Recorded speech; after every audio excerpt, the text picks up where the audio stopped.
pattern of harassment. Kung mababasa niyo po yung subpoena ngayon na pinadala ko sa inyo, kita niyo naman po cut and paste ito eh.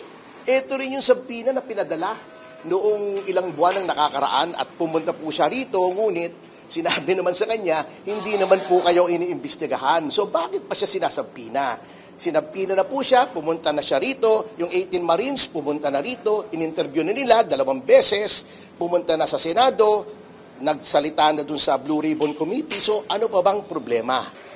Hindi na pumunta si Congressman Defensor sapagkat halatang-halata naman po na itong patuloy na pagsabpina sa kanya ay bahagi lamang ng pattern of harassment. Kung mababasa niyo po yung subpoena ngayon na pinadala ko sa inyo, kita niyo naman po cut and paste ito eh.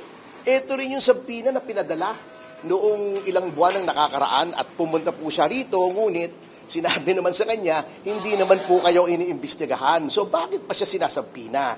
Sinabpina na po siya, pumunta na siya rito, yung 18 Marines pumunta na rito, in-interview na nila 2 beses, pumunta na sa Senado, nagsalita na dun sa Blue Ribbon Committee. So ano pa bang problema? Number 2, ang deputization po ng Ombudsman sa NBI upang tingnan daw ang kredibilidad ng 18 Marines ay wala po sa lugar. Yan po ay labag sa konstitusyon.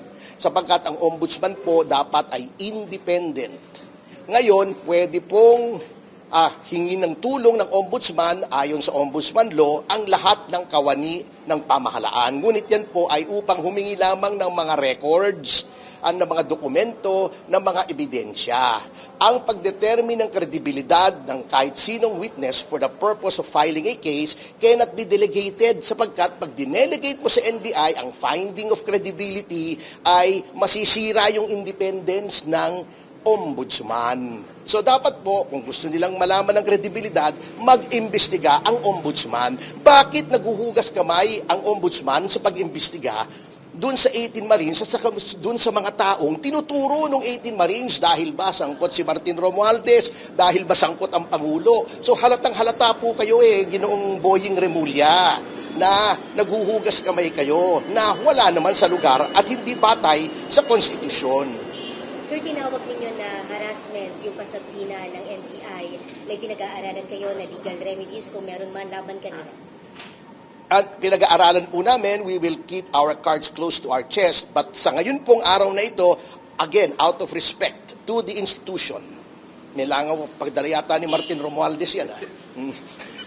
Teka, tapusin ko lang Sa araw pong ito, kaya narito po ako ay out of respect again to the institution sapagkat ginagalang ko po ang National Bureau of Investigation bilang isang institusyon na napakaganda po ng reputasyon bilang premier law enforcement and investigative body ng ating bansa. Bagamat wala po tayong paggalang, paprangkahin ko na doon sa namumuno ngayon sa NBI na halatang halata din po natin na puppet ng Malacanang na ang papel lamang niya ay manggulo sa investigasyon. Sapagkat nakikita nyo naman po, lahat ay ginagawa. Alam nyo ba na bukas may bagong mga testigong 14 na darating sa Senado. Ngunit ang ginawa nila, kuno-kuno, chuchu-chuchu, meron daw threat sa Senado, pinapa-lockdown ng NBI ang Senado para hindi lang makapasok. Alam niyo po kasi, the people who are now in power are fighting for their lives. Kasi alam nila ang mangyayari pagka lumabas itong flood control scandal kung sinong mastermind. Pero hindi po kami matitinag sapagkat we are not fighting for ourselves, we are fighting for the future of the Filipino people and our country. Mas malakas na motibasyon po yan kesa sa pansariling interes. Yung 14 na yun, Marines din? Marines din, oo. Mga kasamahan din nila na nagdala rin ng maleta. So, marami na po yan. Hindi ko nga maintindihan kung anong problema nila sa Marines. Sinabi na ni Gutesa na nag-deliver siya. Lumabas si Saldico. Ilang beses siyang nagpahayag na talagang may mga inutusan siyang magdala ng maleta. Then may lumabas na 18 na Marines na nagsasabing nagdadala sila ng maleta complete with videos, pictures. Bakit ay nilang paniwalaan? Pero si Madriaga, pinapaniwalaan nila. Walang video, walang picture, nag-iisa.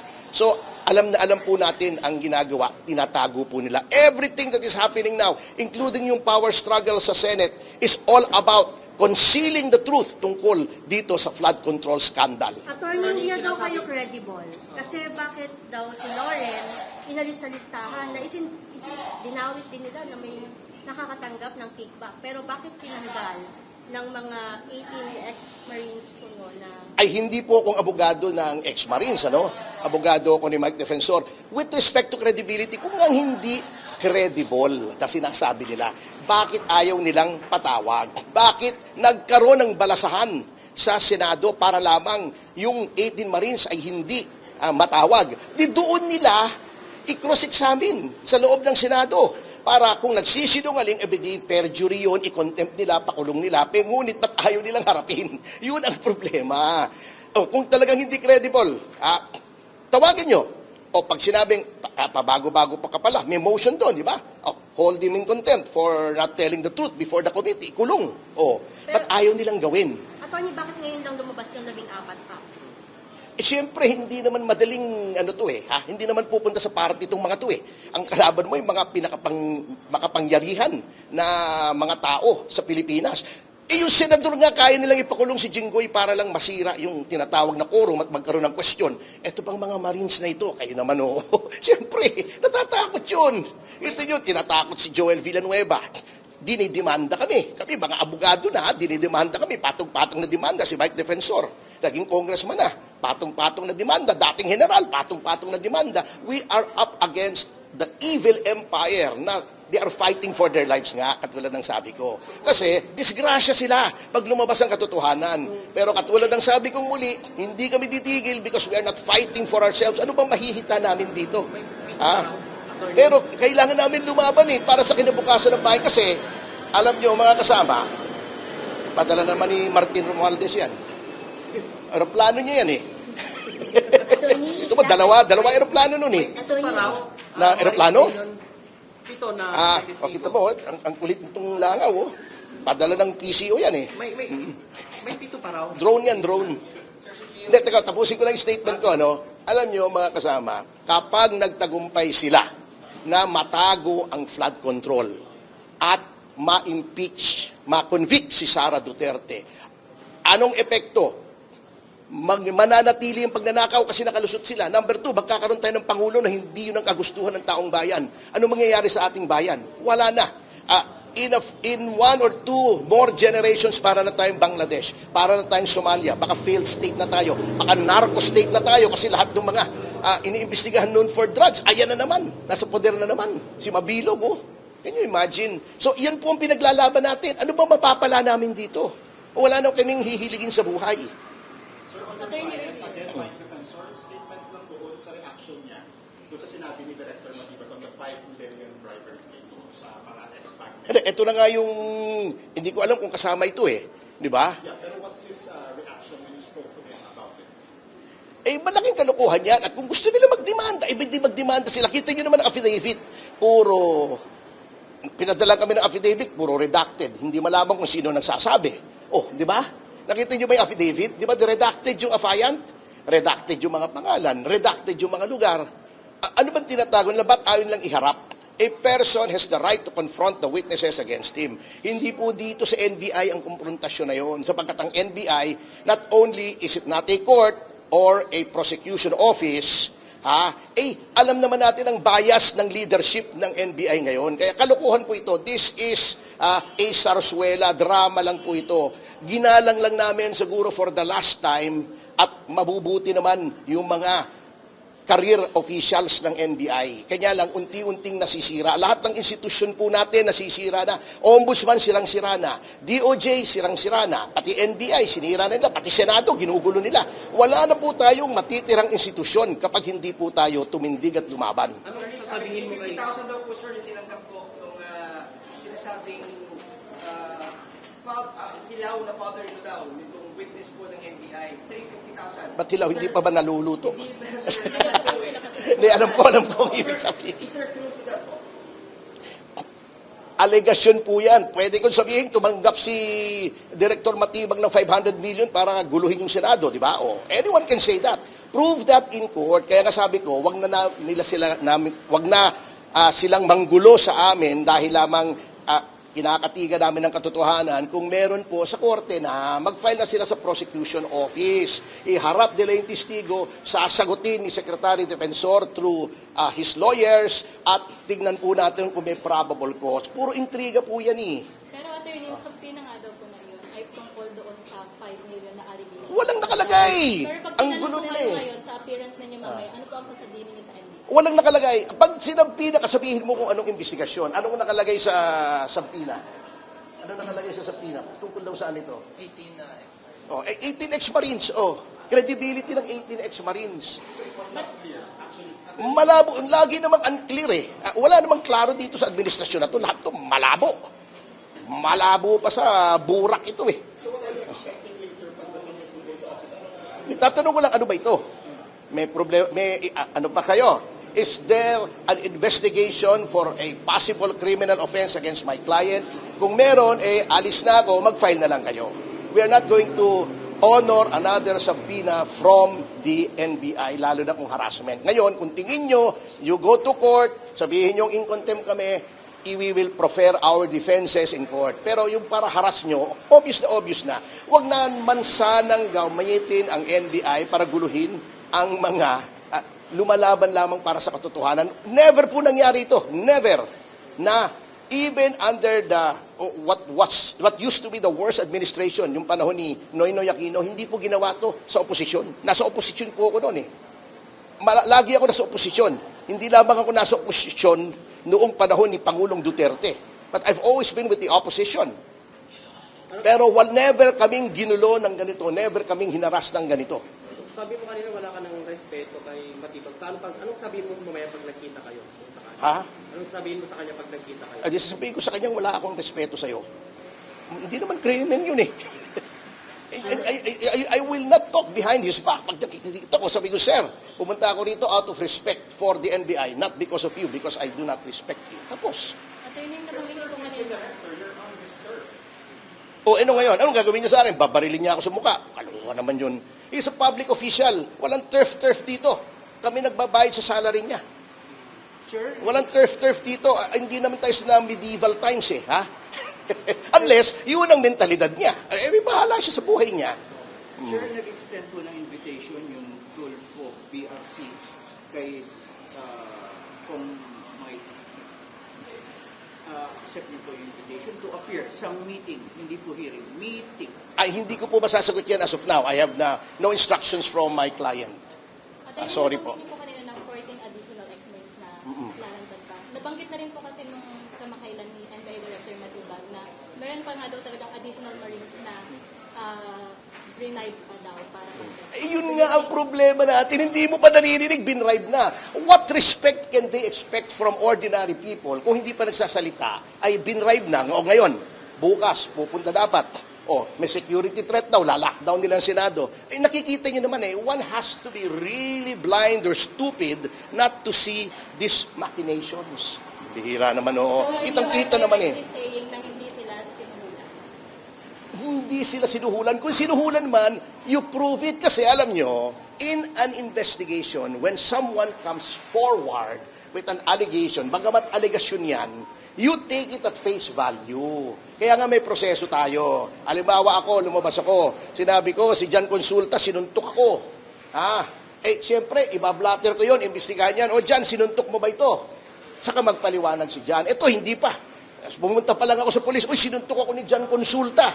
Baka naman hindi ka sinuntok, baka nagkamali lang, di ba? Baka nadulas lang, tamaan yung mukha mo. Yun ang nangyayari, para tayong mga luko-luko na rito eh. Saan nakaharap na investigasyon? Willing sila sa BRC, kaso mo nga, bukas daw, ilalockdown ng Senado, kita nyo na. Very obvious, very obvious. Senator Lia Cayetano po, dapat yun. Dapat yun kasi ang legal at yun po. Alam nyo, ginugulo nila yung Avellino. Well, I can talk here until my face is blue about Avellino. Pero, alam nyo, hindi na ako magpapaligoy-ligoy pa. Yung ba nagsasabing ang Avellino versus Cuenco is authority for the session na nangyari kung saan ginawang pro tempore at acting president si Win Gatchalian, that is one huge baloney kung susuriin ninyo. Hindi nila binasa yung Avellino dahil tamad sila o comprehension challenge sila. Walang ako, pupusta ako, turo nyo sa Abilino kung anong majority ng court na nagsabing 12 is enough. Wala po, wala. 4-4 ang voting noon. At ang mismong Abilino, sinabi lang nila, hindi namin pakikialaman yan because that is a political question. Bakit? Because under the 1935 Constitution, yung Section 1 ng Article 6 na in-expand yung judicial power ng Korte Suprema ay wala pa. So malaki po noon ang, kumbaga, territory kung saan pwede mong sabihin political question that has been considerably narrowed down by the 87 Constitution. Pati yung majority, iba na po ang wordings ng 87 Constitution kesa sa 35 Constitution. Yung ruling, Abilino, matanda pa kay Tito Soto yung ruling na yun eh. Bago yun, ang susundin mo under a different Constitution. Malaking kalokohan naman yun. Attorney, yung lockdown bukas, so ina-announce. dahil doon sa ayaw nilang papasukin yung 14 naman. Obvious naman bakit mo ilalakdown ngayon? I-try nyo pumasok doon, ordinaryong tao ka. Mamamayan ka, kahit ako, pahihirapan akong pumasok. Ngayon lang nangyari yan. That is supposed to be the office of the representative of the people elected at large. Bago hindi mo papapasukin yung constituents mo. Di ba? But attorney, what is your basis of saying that na yun yung dahilan? Yun yung dahilan. Ano pa man, walang reason para i-lockdown mo ang Senado. By deduction. By deduction. Oh. Do you think that is also an allegation? Alin? If walang evidence na Oh, pero makikita mo sa pattern, di ba? Oh. We are all logical beings. Kaya nga homo sapiens tayo, di ba? Di ba? We are thinking men. Man is a logical creature. Makikita mo naman di ba? Kung anong moves. We're not naive unless pinanganak kakahapon lang at lahat paniniwalaan mo. Kita mo yung pattern si Ping Lacson na siyang involved sa maleta rin na hinaharang nung siya ay BRC chairman. Siyang unang-unang nagsabi, oy, may unrest ang military, may threat. Biglang papasok si Matibag, oy, may security risk ang Senado, kailangan i-lockdown ninyo. Diba? So, I mean, dahil you have to be really, you have to be really dense not to see that something is wrong. Dahil naka-lockdown tomorrow, walang pupunta sa Senado, sa kampo. Yun ang in-announce sa amin. Ewan ko kung ipapatupad nila ngayon now that the cat is out of the bag. I'm not talking about Kiko Barsaga. So, papaano yun, attorney? Despite that possible lockdown, ready pa rin yung 14 na pumunta bukas. Ready sila, kaya nga nag-lockdown Sir, hindi na... Sorry, sir. Last question pa ba? Okay lang. I'm sorry. Where is? Hindi ko alam Kahapon kami last nagkita for breakfast when I was given instructions. Anong instruction niya sa'yo?